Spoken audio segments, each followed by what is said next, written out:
As E1 and E2 and E2 are, Aniket बताते हैं अभी, रुको ना।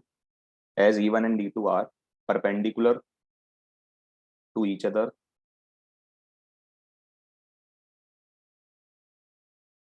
as E1 and E2 are perpendicular to each other, so resultant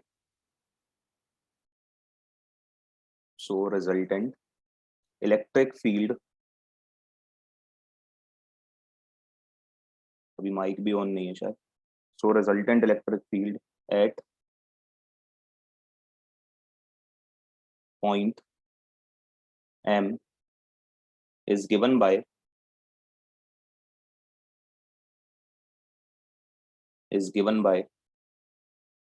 उसी के आगे कल जहां तक हुआ था, कल आधा डेरिवेशन हुआ था ना।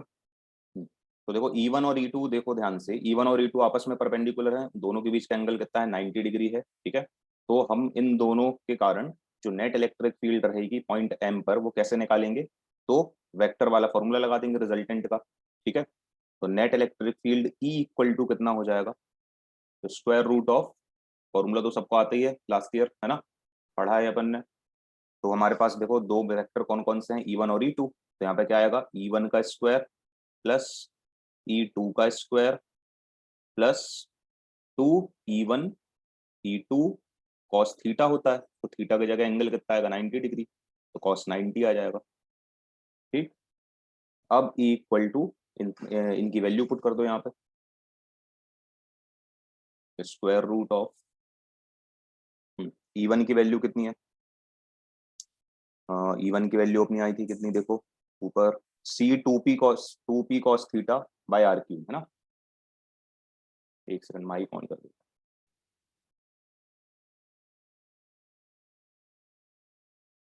सब लोग अपना माइक ऑफ रखना है ना। कर दिया, लिखो। तो E1 का स्क्वायर लिख रहे हैं डायरेक्ट, ठीक है, E1 का स्क्वायर करके लिख रहे हैं, तो ये आएगा अपना कितना, C स्क्वायर, ठीक है, C स्क्वायर और 2 है ना, तो 4 आगे लिख देते हैं, 4 C स्क्वायर और कहाँ गया, P square cos square theta, ठीक है, डिवाइड बाय R क्या है, क्यूब है, और 4, ठीक है, तो ये हो जाएगा अपना R⁻3, इसको ऐसे लिख, प्लस E2 का स्क्वायर, E2 कितना आएगा अपना ये, तो E2 में तो केवल P sine theta by R cube है ना, ये हो जाएगा C square P square sine square theta divide by R cube, ऐसे, ठीक है। और ये cos 90 है, तो ये वाली टर्म 0 हो जानी है ना, ठीक है। फिर आगे C बाहर लिख देते हैं, E इक्वल टू हो जाएगा अपना कितना, यहाँ C स्क्वायर कॉमन लेके बाहर निकाल देते हैं, ठीक है। डिवाइड में देखो ये R क्यूब भी, ये भी कॉमन आ जाएगा, इसके ऊपर भी स्क्वायर है, ये भी बाहर निकाल देते हैं, है ना, तो ये भी R क्यूब आ जाएगा बाहर, P स्क्वायर है जो, P स्क्वायर भी बाहर आ जाएगा कॉमन लेके, ठीक है। तो CP बाय R क्यूब तो बाहर आ गया, ठीक। अंदर हमारे यहाँ पे क्या बचने वाला है, तो अंदर देखो बचेगा 4 cos square theta plus sine square theta, ठीक है। तो ये बचेगा यहाँ पे कितना, 4 cos square theta plus sine square theta, ठीक। तो इसको कैसे लिख लो, ये हो जाएगा CP बाय R क्यूब, और इसको हम ऐसा भी लिख सकते हैं, 4 cos स्क्वायर थीटा को हम ऐसा भी लिख सकते हैं, 3 cos square theta plus cos square theta, है ना, प्लस साइन स्क्वायर थीटा, ठीक है। तो 4 cos स्क्वायर थीटा को हमने ब्रेक कर दिया, अब ये cos square theta plus sine square theta क्या बन जाएगा, 1, है ना। तो ये हमारा E हो जाएगा E equal to CP upon R cube, ठीक है, square root of 3 cos square theta plus 1, ठीक है। तो ये हमारा आंसर आ गया, नेट इलेक्ट्रिक फील्ड आ गई कहाँ पे, पॉइंट M पर, ठीक है, एट एनी जनरल लोकेशन, और यूनिट क्या आएगी, न्यूटन अपॉन कूलम। ठीक है, किसी को कोई समस्या तो नहीं इसमें? चैट भी बताओ, माइक में एकदम सब ऑन कर लेते हैं। देख लो सारे स्टेप्स। ठीक है। हम्म, ठीक है, ये जनरल लोकेशन है ना। हर हर जगह कहीं पर भी देखो, डायपोल के कारण कभी भी कहीं भी इलेक्ट्रिक फील्ड निकालनी है, हमेशा उस पॉइंट का डिस्टेंस डायपोल के सेंटर से ही लिया जाता है। ठीक। अब अपन क्या करते हैं, इसमें दो केसेस। ठीक है, एक दो केसेस पहले इसकी डायरेक्शन और निकाल लेते हैं।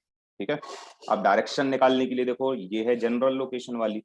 ठीक, इसकी डायरेक्शन हम कैसे निकालेंगे, कल हमने डायग्राम बनाया था। ठीक है, अब यार फिर से बनाना पड़ेगा यार, वो दिक्कत। चलो बना लेते हैं। तो देखो हमने क्या क्या लिया था इसमें, डायग्राम बनाने के लिए अपन ने क्या किया था, इसमें एक डायपोल लिया था। ठीक है, डायपोल के पास क्या क्या होता है, एक नेगेटिव चार्ज होता है, एक पॉजिटिव चार्ज होता है। ये इसके नेगेटिव चार्ज, ये इसका पॉजिटिव चार्ज। ठीक है, और सेंटर ऑफ डायपोल कहाँ पे है, ये है सेंटर ऑफ डायपोल। ठीक है, इस डायपोल का डायपोल मोमेंट हमने कितना लिया था, इसका डायपोल मोमेंट था अपना कितना, पी। ठीक है, फिर इसके बाद अपन ने क्या किया था इसमें, इस डायपोल मोमेंट के हम इस डायपोल मोमेंट सॉरी, हमें इलेक्ट्रिक फील्ड कहाँ निकालनी है, किसी जनरल लोकेशन पे। तो हमने जनरल लोकेशन कहाँ बनाई थी, ये बनाई थी जनरल लोकेशन। इस पॉइंट का नाम क्या लिया था, एम लिया था। ठीक है, फिर सेंटर ऑफ डायपोल से पॉइंट एम तक का डिस्टेंस कितना है, पॉइंट एम तक का डिस्टेंस था आर। ठीक है, तो ये वाला डिस्टेंस बना लिया अपन ने आर। ठीक, अब हमने क्या किया था, पी पॉइंट जो हमारा पी है, ये जो इसका डायपोल मोमेंट है, इस डायपोल मोमेंट को हमने दो पार्ट्स में डिवाइड किया था, इसके कंपोनेंट्स बनाए थे, है ना, डायपोल मोमेंट्स के कंपोनेंट बनाए थे।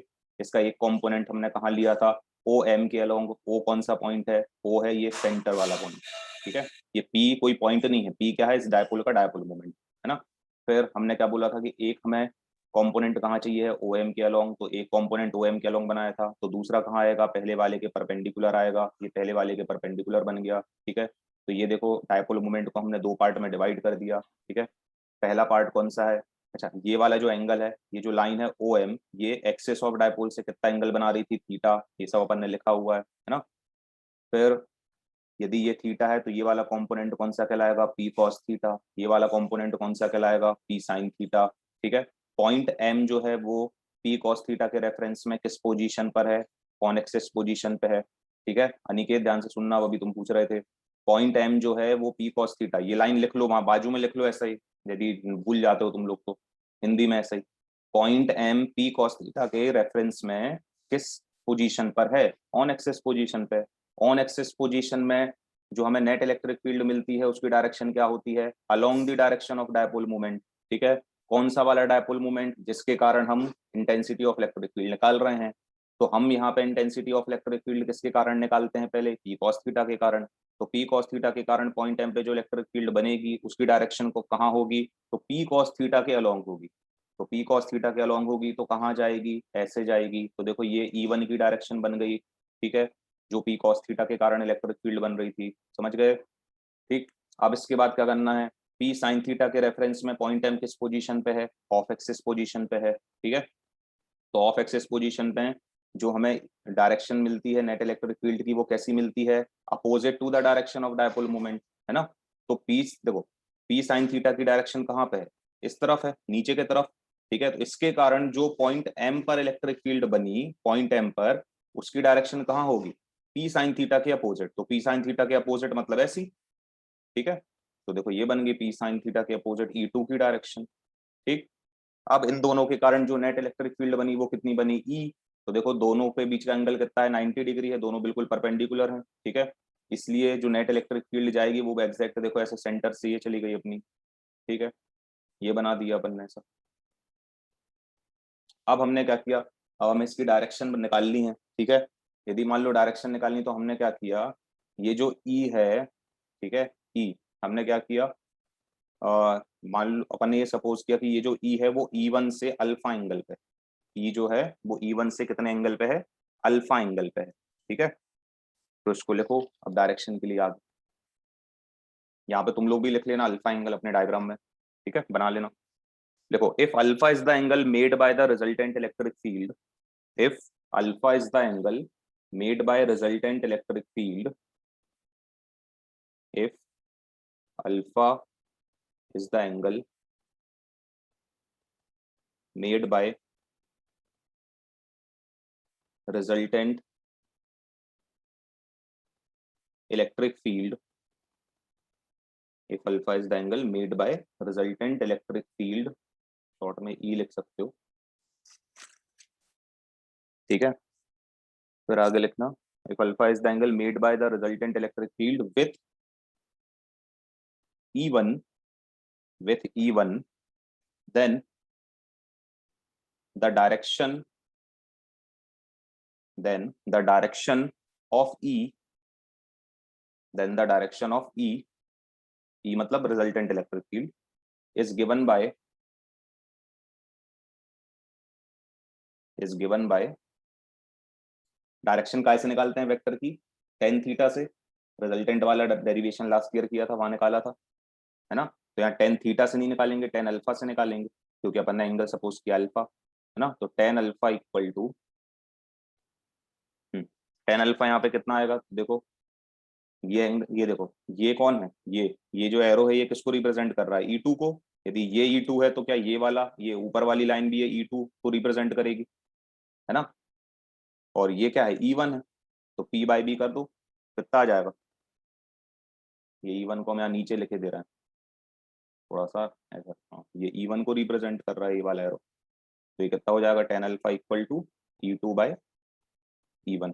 ठीक, दोनों की वैल्यू पुट कर दो, E2 और E1 की इक्वेशन 1 और 2 से निकाल लो कितना आ रहा है। तो E2 कितना आया था अपना, E2 आया था CP sine theta, CP sine theta divide by R cube upon E1 कितना आया था, C2P cos theta upon R cube.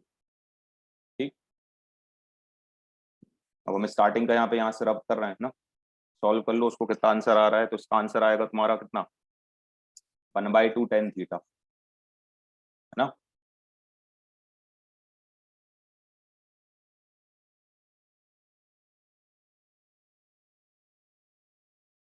तो ये आ गया अपना कितना, tan अल्फा इक्वल टू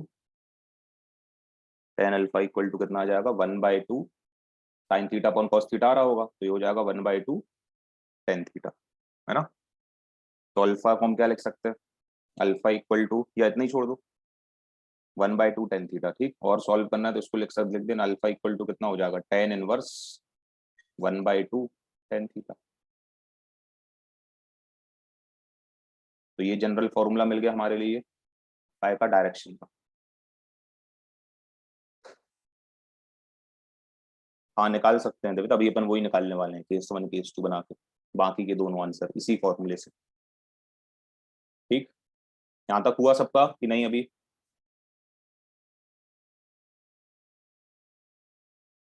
हो गया।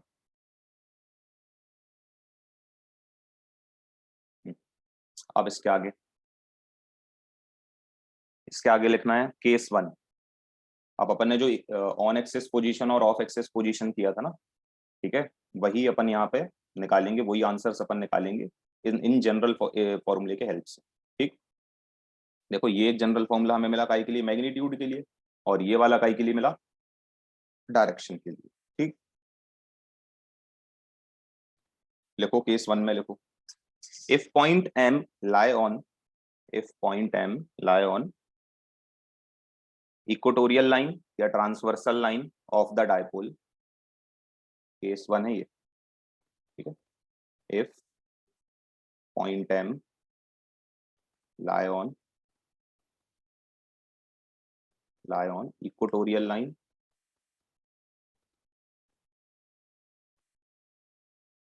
point M lie on equatorial line of the dipole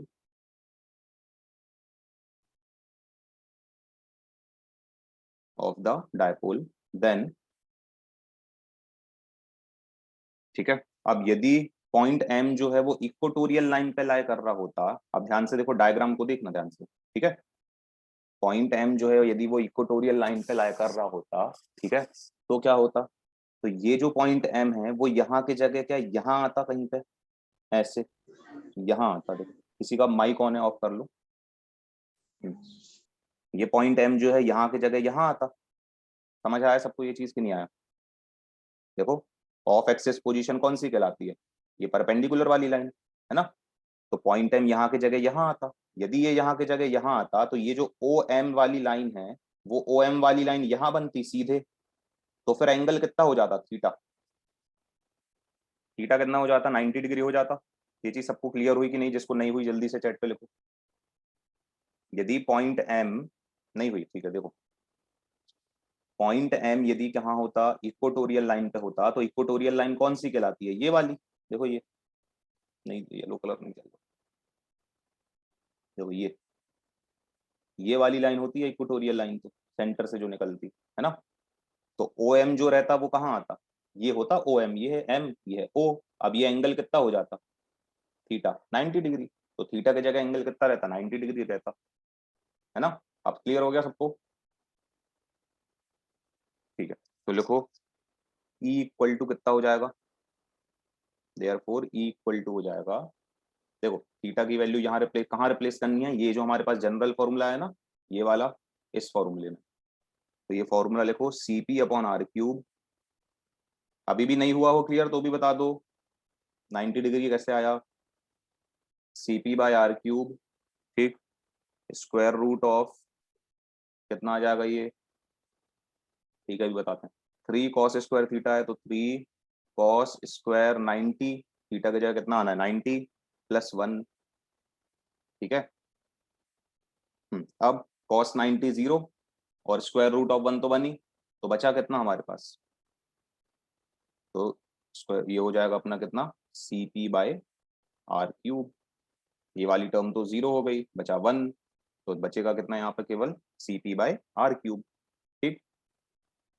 क्या यही आंसर हमारा आया था ऑफ एक्सिस पोजीशन में, C P by R cube, net electric field इतनी आई थी, ठीक है। तो देखो आ गया आंसर। अब डायरेक्शन और देख लो फटाफट। डायरेक्शन के लिए देखो, डायरेक्शन के लिए जनरल फॉर्मूला ये वाला है ना। तो यहाँ क्या लिखेंगे अपन, डायरेक्शन के लिए अपन ये वाला ना यूज करके ऊपर वाला लिखेंगे, ये वाला, ठीक है, ये जो ऊपर लिखा हुआ है, tan alpha equal to, inverse वाला नहीं। तो क्या है, tan alpha equal to 1/2 tan theta, ठीक। और थीटा की वैल्यू क्या रखनी है, 90, तो ये हो जाएगा 1090, ठीक। 1090 क्या होता है, इस तरफ का हम रफ रफ कर रहे हैं। 1090 की वैल्यू बोलो। हम्म तो 1090 क्या होता है, देखो नॉट डिफाइंड या इन्फिनिटी लिख सकते हैं। ठीक है, तो टेन अल्फा इक्वल टू हो जाएगा हमारा 1/2 और 1090 हो जाएगा कितना, 1090 इन्फिनिटी आ जाएगा, ठीक है। अब 1/2 को इन्फिनिटी से तुम मल्टीप्लाई करो तो आंसर क्या आएगा, इन्फिनिटी ही आएगा। तो 10 अल्फा, अरे जीरो का आएगा। तो 10 अल्फा इक्वल टू कितना हो जाएगा, इन्फिनिटी। तो अल्फा इक्वल टू कितना हो जाएगा, हम्म 10 अल्फा इक्वल टू इन्फिनिटी आ रहा है। अब इन्फिनिटी वैल्यू का की किस पोजीशन पे होती है, 90 डिग्री पे, तो अल्फा इक्वल टू 90 डिग्री, बस ये अल्फा आ गया 90 डिग्री। लो, अब अल्फा 90 डिग्री का मतलब क्या है, अच्छा पहले कैलकुलेशन ये समझ आई सबको, ये वाली 10 अल्फा इक्वल टू क्या लिखा अपन ने, 1/2 टेन टेन थीटा, तो थीटा की वैल्यू 90 थी तो यहाँ पे 1090 आ गया, ठीक है। फिर 1090 क्या होता है, इन्फिनिटी होता है, तो 1090 इन्फिनिटी लिख दिया, ठीक है। फिर 1/2 को इन्फिनिटी से तुम मल्टीप्लाई करोगे तो आंसर तो इन्फिनिटी ही आएगा, ठीक है। 10 अल्फा इक्वल टू इन्फिनिटी आ गया, तो अल्फा इक्वल टू कितना हो जाएगा, 90 डिग्री, ठीक। अब इसकी डायरेक्शन देखो ध्यान से, अल्फा इक्वल टू 90 डिग्री आ रहा है, अल्फा है कहाँ ये, देखो ये है अल्फा, ठीक है। अभी अल्फा तो यहाँ पे आ रहा था, अच्छा ये अब बना के ही दिखाना पड़ेगा, तुम लोग समझ गए हो या बना के बताएं, देखो बना के बताएं। देखो ये ओ एम यहाँ देखो, जब पॉइंट एम इक्व पूरा अच्छे सुनो, पॉइंट एम जब इक्वेटोरियल लाइन पे आएगा तो इक्वेटोरियल लाइन कौन सी कहलाती है, ये सेंटर वाली, ठीक है। तो ये बन गया हमारा पॉइंट एम, ये आ गया पॉइंट एम, ठीक है। अब देखो OM जो है यहाँ पे ये कितना एंगल बना रहा था, ये थीटा कितना हो गया, ये वाला थीटा 90 डिग्री हो गया था, ठीक है। अब पॉइंट N यदि यहाँ पर है तो ये जो पूरा ये डायग्राम बना था ये वाला, देखो ये पूरा, ये चीज यहाँ बनती, ठीक है। जब ये चीज यहाँ बनती तो जो नेट इलेक्ट्रिक फील्ड हमारी आ रही थी वो नेट इलेक्ट्रिक फील्ड ऐसे आती, देखो हम ये वाला रब कर रहे हैं इस तरफ का, ठीक है, थोड़ा सा इधर बना रहे हैं, ये सारी चीजें जो बन रही थी, ठीक है, वो लगभग ऐसे कुछ बनती, ये ऐसे इधर E1 कुछ बनता है ना, और यहाँ बनता E2, ठीक, ठीक है। तो देखो ये E1, ये E2, और ये क्या बनता E, ठीक, और अल्फा एंगल कहाँ बनता, ये बनता अल्फा, ठीक है। अब अल्फा एंगल हमारा 90 डिग्री आ रहा है, अल्फा 90 आ रहा है, इसका मतलब ये जो रिजल्टेंट इलेक्ट्रिक फील्ड आती, ये कहाँ आती, E2 के डायरेक्शन में आती, ऐसे। यदि ये E2 के डायरेक्शन में आती रिजल्टेंट इलेक्ट्रिक फील्ड, ठीक है, E, तो देखो ध्यान से, क्या ये डायपोल मोमेंट के अपोजिट डायरेक्शन में ही आ रही है, P के, resultant electric yes. Field dipole moment के अपोजिट डायरेक्शन में आ गई।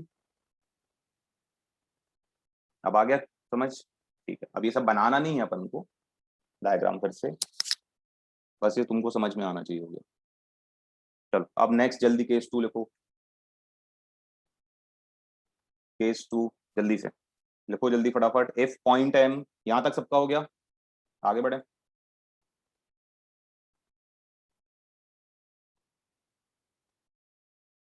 जल्दी चैट पे लेके या हैंड रेस कर दो। लिखो case 2, if point M lie on axial line, if point M lie on axial line, अब थीटा कितना हो जाएगा, पॉइंट M को एक्सियल लाइन पे रखो सब अपने से इस बार, कहाँ होती है एक्सियल लाइन, डायपोल की एक्सेस कहाँ होती है, वहां पॉइंट M यदि आएगा तो थीटा कितना होगा, हाँ कितना हो जाएगा, 0। देखो ये अपना पॉइंट M यहाँ पे था, ठीक है। अब हमें एक्सियल लाइन पे रखना है तो एक्सेस कहाँ है डायपोल की, ये होती है, जो लाइन दोनों चार्जेस को जोड़ती है वही डायपोल की एक्सेस कहलाती है। तो इसी लाइन में आगे जाके हम यहाँ पॉइंट M लेते यहाँ पर, तो यदि यहाँ पॉइंट M होता तो देखो थीटा कितना हो जाता, 0 डिग्री हो जाता। चलो रख दो जल्दी वैल्यू 0 रिजल्टेंट के फॉर्मूले में, लिख लिया सबने केस 2, ठीक है। पॉइंट M कहाँ लिया है, एक्सियल लाइन में लिया है, ठीक है, पॉइंट M कहाँ लिया है, एक्सियल लाइन में लिया है, ठीक है। देयरफॉर थीटा कितना हो जाएगा, 0 डिग्री हो जाएगा, ठीक। यदि थीटा 0 होगा तो ई कितना आएगा इस बार, तो CP/r³ square root of 3 cos square theta, तो 3 cos स्क्वायर थीटा की जगह कितना आएगा, 0, ठीक है। तो +1, तो cos 0 की वैल्यू कितनी होती है, 1, तो CP/r³ divide by, sorry, square root of, ये कितना हो जाने वाला है, 3 + 1 4 cos, ये cos स्क्वायर 0 तो ये 1 हो जाएगा, ये बाहर निकाल दो, स्क्वायर रूट ऑफ 4 2, तो कितना हो गया अपना आंसर, C × 2P/r³, या यही आंसर आया था ऑन एक्सिस पोजीशन में, ध्यान से देख लो, C × 2P/r³, ठीक है। फटाफट डायरेक्शन निकाल लो जल्दी, ये सब अपन कई की पहले पढ़ चुके हैं, है ना, उससे कोई फर्क नहीं पड़ता प्लस माइनस, है ना, अपन लेके ही नहीं चलते ऐसे, तो यहाँ भी प्लस माइनस है ये वाले, ठीक है। डायरेक्शन और जल्दी से, कहाँ गई, हाँ, टेन अल्फा इक्वल टू, ये वाला तो आराम से आ जाएगा, टेन अल्फा इक्वल टू कितना होता है, 1/2 टेन थीटा, थीटा की वैल्यू क्या रखनी है, 0, तो टेन 0, ठीक है, टेन 0 कितना हो जाएगा, 0, तो यहाँ पे अपना ये अल्फा कितना आने वाला है इस बार, 0, ठीक है। अब अल्फा यदि 0 आ रहा है तो देखो इसको थोड़ा समझाना टफ होगा अभी, पॉइंट M यहाँ पे है ना, पॉइंट M यदि यहाँ पे है, अब ये समझ में आ गया, ये वाला भी आ जाएगा ऐसे ही। ये देखो यहाँ पे ऐसे कुछ बनेगा, ऐसा डायग्राम, ऐसा ऐसा करके, है ना, फिर वो अपनी ये वाली जो अब नेट इलेक्ट्रिक फील्ड है वो E1 के डायरेक्शन में आ जाएगी यहाँ, ऐसे, समझ गए।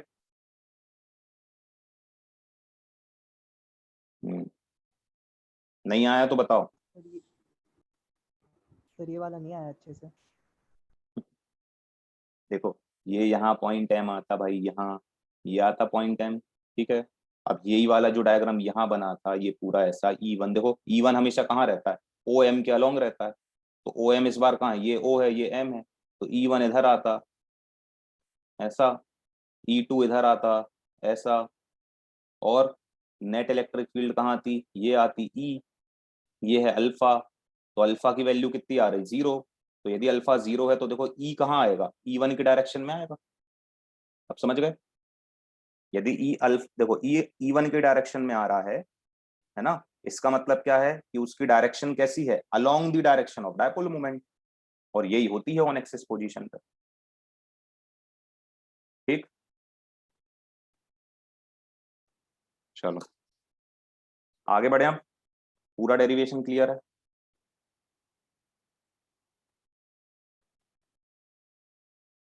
इसको रिवाइज कर लेना आज ही, भूल जाओगे नहीं तो सब, डायरेक्शन डायरेक्शन सब अच्छे से लिख के पूरा रिवाइज करना।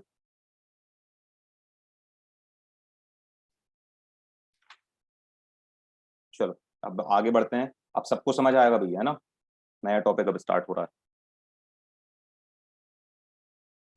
बढ़े आगे। चलो लिखो, uniform electric field, uniform electric field,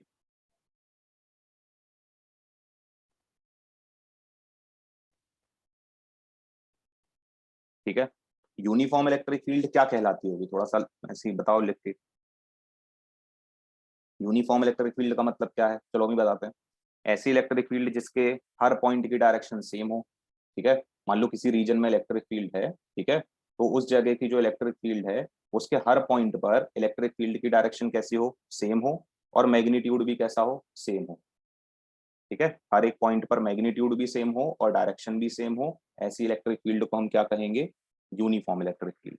और नॉन यूनिफॉर्म इलेक्ट्रिक फील्ड का मतलब इसका उल्टा, डायरेक्शन अलग अलग है, ठीक है, हर जगह, और जो मैग्नीट्यूड भी है वो भी कैसा है, अलग अलग है, ठीक है।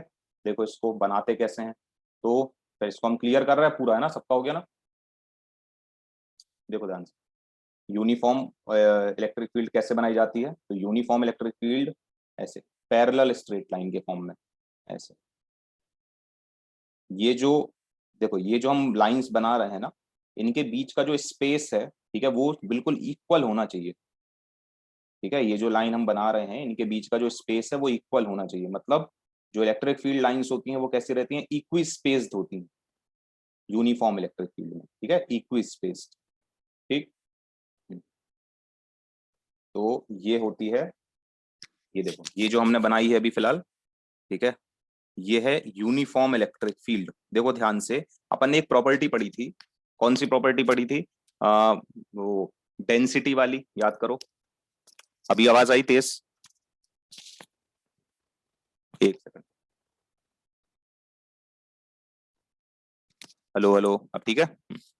तो हमने एक प्रॉपर्टी पढ़ी थी डेंसिटी वाली, है ना, इलेक्ट्रिक फील्ड लाइंस की प्रॉपर्टी थी कि density of electric field line जहां ज्यादा होती है वहां इंटेंसिटी ऑफ इलेक्ट्रिक फील्ड ज्यादा होती है ना। तो यहाँ देखो ध्यान से, यदि ये आपस में पैरेलल हैं सारी लाइंस और इक्वी स्पेस्ड हैं, तो क्या डेंसिटी हर जगह सेम होगी, इलेक्ट्रिक फील्ड लाइंस की डेंसिटी जो है वो हर जगह कैसी रहेगी, सेम रहेगी कि नहीं, सेम रहेगी, है ना। यदि डेंसिटी सेम है तो इसका मतलब क्या, हर जगह का मैग्नीट्यूड सेम होगा इंटेंसिटी ऑफ इलेक्ट्रिक फील्ड का, इंटेंसिटी ऑफ इलेक्ट्रिक फील्ड का जो मैग्नीट्यूड है वो हर जगह कैसा रहेगा, सेम रहेगा, ठीक है। अच्छा, तो देखो ध्यान से, इसमें हम कहीं पर भी देख लें, मान लो हम यहाँ देखें इस वाले पॉइंट पे, ठीक है, या इस वाले पॉइंट पे देखें, तो देखो इलेक्ट्रिक फील्ड की डायरेक्शन कैसी है, तुम टेंजेंट ड्रॉ करोगे ऐसे एरो के डायरेक्शन में, तो देखो राइट साइड में है, यहाँ भी देखें तो यहाँ भी राइट साइड में है, यहाँ देखें तो यहाँ भी राइट साइड में है, हर जगह इंटेंसिटी ऑफ इलेक्ट्रिक फील्ड की डायरेक्शन कैसी मिल रही है, सेम मिल रही है, और मैग्नीट्यूड सेम है, क्यों, क्योंकि डेंसिटी जो है इंटेंस वो कैसी है, हर जगह सेम है, ठीक। लेकिन यदि अपन वो वाली बनाए, जैसे हमने मान लो एक पॉजिटिव चार्ज यहाँ पे ले लिया, ठीक है, अब ये पॉजिटिव चार्ज ले लिया तो ये क्या करेगा, इंटेंसिटी ऑफ इलेक्ट्रिक फील्ड इसकी कैसी बनती है, रेडियली आउटवर्ड्स, है ना। तो रेडियली आउटवर्ड्स बनती है, तो देखो जो डेंसिटी होती है वो सेम नहीं रहती हर जगह, पास में डेंसिटी ज्यादा रहती है, और जैसे जैसे हम दूर जाते जाते हैं तो डेंसिटी क्या होती जाती है, कम होती जाती है ना। तो ये वाली जो इलेक्ट्रिक फील्ड है ये यूनिफॉर्म है या नॉन यूनिफॉर्म है, ये वाली जो इंटेंसिटी ऑफ इलेक्ट्रिक फील्ड है ये यूनिफॉर्म है या नॉन यूनिफॉर्म है, तो ये नॉन यूनिफॉर्म है ना। हाँ ठीक है। तो दिख रहा है क्यों? क्योंकि यहाँ डेंसिटी कैसी है, ज्यादा पास में, और दूर जाते जाएंगे तो डेंसिटी कम होती जाएगी, तो मैग्नीट्यूड चेंज होता जाएगा। ठीक है, तो ये जो है ये कैसी है, नॉन यूनिफॉर्म है, नॉन यूनिफॉर्म इलेक्ट्रिक फील्ड है, और ये क्या है, यूनिफॉर्म इलेक्ट्रिक फील्ड है। चलो जल्दी से हेडिंग लिखो, यूनिफॉर्म इलेक्ट्रिक फील्ड, 2 लाइन की जल्दी डेफिनेशन लिखो। ठीक है, और डायग्राम बनाने हैं तो बना लेना। ठीक, अच्छा, नॉन यूनिफॉर्म इलेक्ट्रिक फील्ड हम ऐसे भी बना सकते हैं, ये जो हमने पैरेलल स्ट्रेट लाइंस बनाई है ना, ठीक है, इसको हम ऐसा भी बना सकते हैं कि इनके बीच का जो डिस्टेंस है वो चेंज कर दो। ठीक, यहाँ पे जो डिस्टेंस है, ये वाला ये वाला डिस्टेंस कैसा बना देना, ये कम ज्यादा कर देना, कभी ये इधर पास कर दो, यहाँ दूर कर दो, तो देखो डेंसिटी हर जगह ये कैसी हो जाएगी, अब अलग अलग हो जाएगी, तो ये नॉन यूनिफॉर्म बन जाएगी। ठीक, तो पैरेलल स्ट्रेट लाइन के फॉर्म में ये भी रह सकती हैं, बट इक्वी स्पेस्ड नहीं होंगी। ठीक है,